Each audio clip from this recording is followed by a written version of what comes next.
Kisah perjuangan Ahmad Handoko 25 tahun menempuh perjalanan ekstrim sejauh 136 km demi melangsungkan akad nikah menjadi viral di media sosial.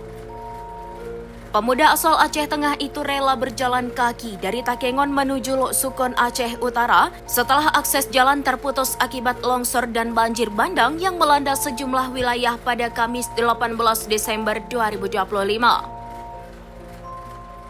Handoko yang sehari-hari bekerja sekaligus dikenal sebagai pembalap lokal di kawasan Atulintang membagikan momen perjalanannya melalui akun Instagram @handoko_115.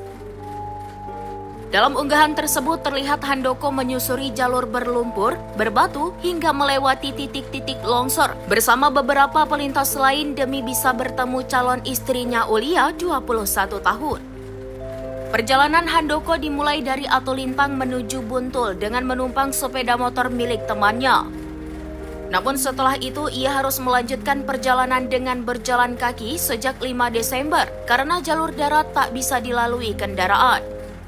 Tantangan terberat menurut Handoko adalah melewati sekitar 7 km jalan yang terputus total akibat longsor.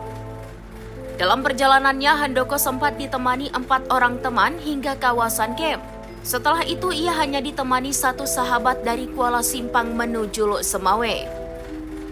Berbagai rintangan berat harus dihadapi mulai dari lumpur tebal, jalan terjal hingga mendaki tebing di pinggir sungai. Meski akhirnya berhasil mencapai tujuan dan melangsungkan akad nikah, Handoko mengaku menyimpan kesedihan.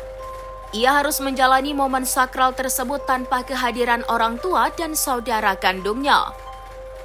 Kisah Handoko pun menuai simpati luas dari warganet yang memuji keteguhan, keberanian, serta pengorbanannya demi sebuah janji suci di tengah kondisi alam yang tidak bersahabat.